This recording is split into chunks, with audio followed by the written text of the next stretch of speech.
Hello बच्चों, आज के इस छोटे से सेशन में डिस्कस करेंगे नाइट्रिफिकेशन और डीनाइट्रिफिकेशन, जो कि सॉइल साइंस से रिलेटेड दो इंपॉर्टेंट टर्म्स हैं। इनके बीच के डिफरेंसेस क्या क्या हैं और बेसिकली इन दोनों शब्दों का मीनिंग क्या होता है सॉइल साइंस में।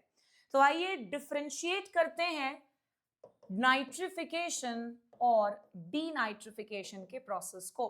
तो आप भी चाहें तो अपने कॉपीज में इस तरह से नोट डाउन कर सकते हैं। और आइए शुरुआत करते हैं इन दोनों टॉपिक्स को समझना। तो सबसे पहले I will discuss with the पहला डिफरेंस जो इन दोनों के बीच में होता है।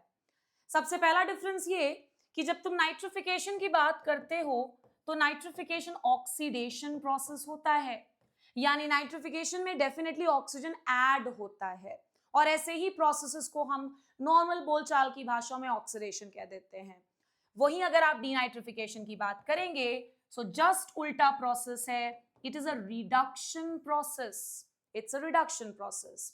ऑक्सीडेशन में ऑक्सीजन ऐड होता है, रिडक्शन में ऑक्सीजन का लॉस हो जाता है या फिर आप कहो हाइड्रोजन का एडिशन होता है, दोनों ही सही है।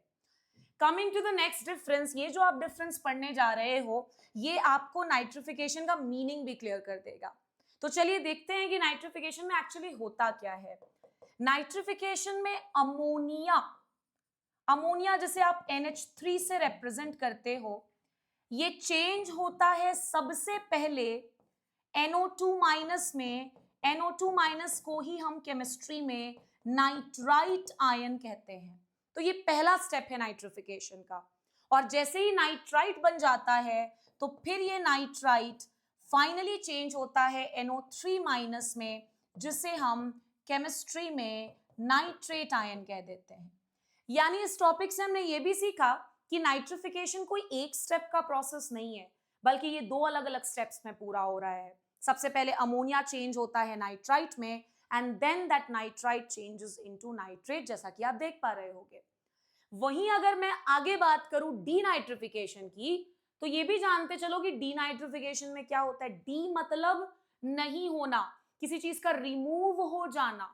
यानी इस प्रोसेस में जो बना हुआ नाइट्रेट था, जो कि नाइट्रिफिकेशन से बना था, ये बदलना चालू हो जाता है किस चीज में। So it starts changing into gaseous nitrogen.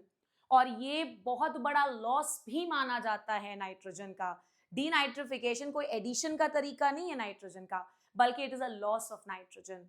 तो हमने क्या सीखा कि नाइट्रिफिकेशन और डीनाइट्रिफिकेशन में, नाइट्रिफिकेशन की अगर मैं बात करूं तो अमोनिया का कन्वर्जन आप कह सकते हो नाइट्रेट में, और वहीं डीनाइट्रिफिकेशन की बात करूं तो नाइट्रेट का कन्वर्जन किसमें हो जाना, इनटू गैसियस नाइट्रोजन।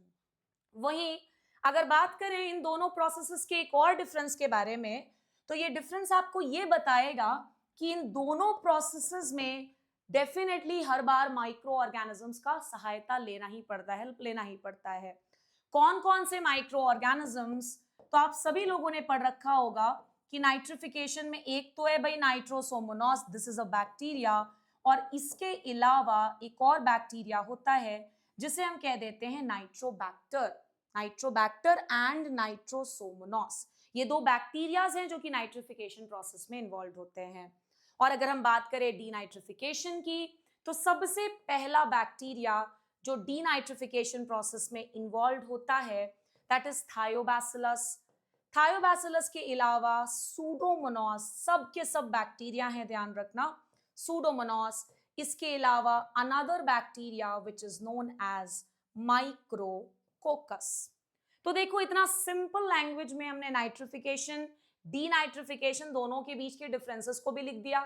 अब ये आपको सब्जेक्टिव पेपर में अगर पूछ ले तो भी आप ऐसे लिख सकते हो, और ऑब्जेक्टिव जितने सवाल बन सकते हैं सब आपके सामने हैं। भाई nitrification oxidation process, denitrification reduction process. Nitrification में ammonia gets changed into nitrite पहले और उसके बाद नाइट्रेट। वहीं अगर डीनाइट्रिफिकेशन को देखोगे तो उसमें जो नाइट्रेट बना हुआ होता है वो बदल जाता है इनटू गैसियस नाइट्रोजन। इसीलिए डीनाइट्रिफिकेशन प्रोसेस को नाइट्रोजन के लॉस का एक बहुत बड़ा कारण माना जाता है। सिमिलैरिटी की अगर बात करें तो दोनों ही माइक्रोबियल प्रोसेस हैं, हालांकि दोनों को पूरा करने के लिए अलग अलग प्रकार के माइक्रो ऑर्गेनिजम्स की सहायता लेनी पड़ती है। So that was all for nitrification and denitrification. Thank you so much.